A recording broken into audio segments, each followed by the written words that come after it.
Bagaimana kedudukan, saudara tanya, kedudukan antara apa ni, DAP dengan PAS, kan lain ideologi dan sebagainya. Untuk bergabung kan, apa dia, atau bekerjasama, tak perlu satu ideologi yang sama dan tak perlu semua dasar dan program parti sama. Ya. Bahkan dalam satu parti pun, saya tak sentuh tadi, sebenarnya parti itu dia mempunyai dari segi dasar, sama ada yang berdasarkan ideologi, sosialisme ke nasionalisme ke atau Islam dan sebagainya, atau berdasarkan program.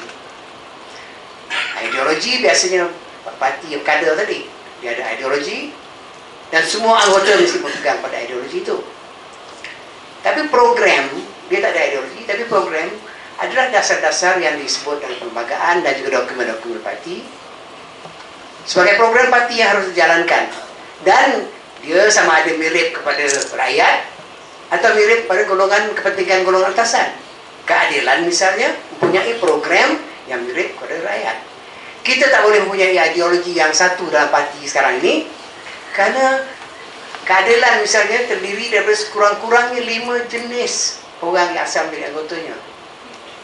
Bekas UMNO, bekas bagi rakyat, bekas NGO, bekas ABIM, bekas JIM, dan ada setengahnya bukan bekas saja, dia terus lagi masih sebagai anggota JIM atau ABIM dan sebagainya.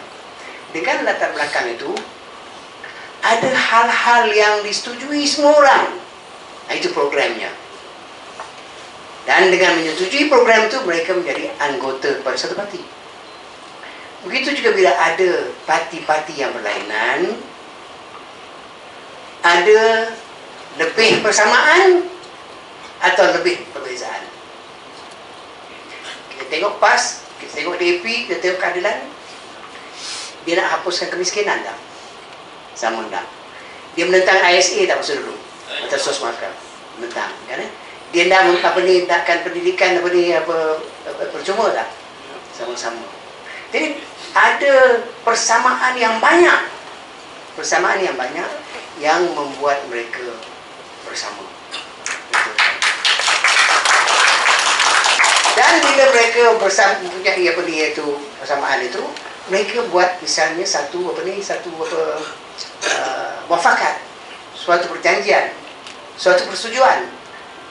Persetujuan itu mungkin dalam bentuk manifesto, dalam bentuk agenda reform. Kita mengatakan, ini dia yang kita setujui, inilah rancangan kita. Di mana kita berbeza, tidak masuk dalam agenda. Kita berbeza tentang misalnya negara Islam, tak masuk dalam agenda. Tapi kita hormati PAS dengan agenda Islamnya. Ada parti yang tak, misalnya Malaysia, itu pun tak masuk dalam agenda. Dan kita hormati mana parti yang mahukan Malaysia. Bahkan parti itu sekarang sudah kurang sedikit bercakap tentang Malaysia. Jadi asas yang harus dipegang ialah persamaan dalam dasar dan program tadi. Perbezaan kadang-kadang memang ada, tapi seboleh-bolehnya janganlah sampai terkeluar dalam media dan sebagainya. Macam saya sebutkan tadi, dari segi disiplin dalam parti dan juga antara parti, seharusnya perbezaan diselesaikan di dalam pertubuhan itu dan tidak pergi ke media. Sebab sekarang ini media siapa kontrol? Ya, media yang kita bayar cukai pun dia kontrol. Jadi memanglah jadi susah. Jadi balik pada soal saudara tadi kan, orang bawah tahu tentang UMNO punya rancangan, dia tak tahu kita punya rancangan. Salah satu sebabnya ialah kerana peranan media. Tapi ada juga kesalahan kita sendiri, iaitu tidak cukup misalnya. Tidak cukup yang dilakukan oleh pimpinan dan anggota sendiri untuk menerangkan keadaan. Dan ada yang hendak menerangkan, tapi tak cukup pula edaran atau risalah dari atas untuk menghuraikan keadaan sebenarnya. Jadi kekurangan kita, itu sebab saya katakan dari awal tadi ya, kekurangan kita dalam hal ini mesti diatasi. Kekuatan kita mesti ada, kekuatan politik, kekuatan organisasi, supaya walaupun tak ada misalnya bantuan daripada media yang mereka kuasai, kita boleh terus menerangkan kepada rakyat, menyusun rakyat, dan membanyakkan lagi, membesarkan lagi sokongan rakyat.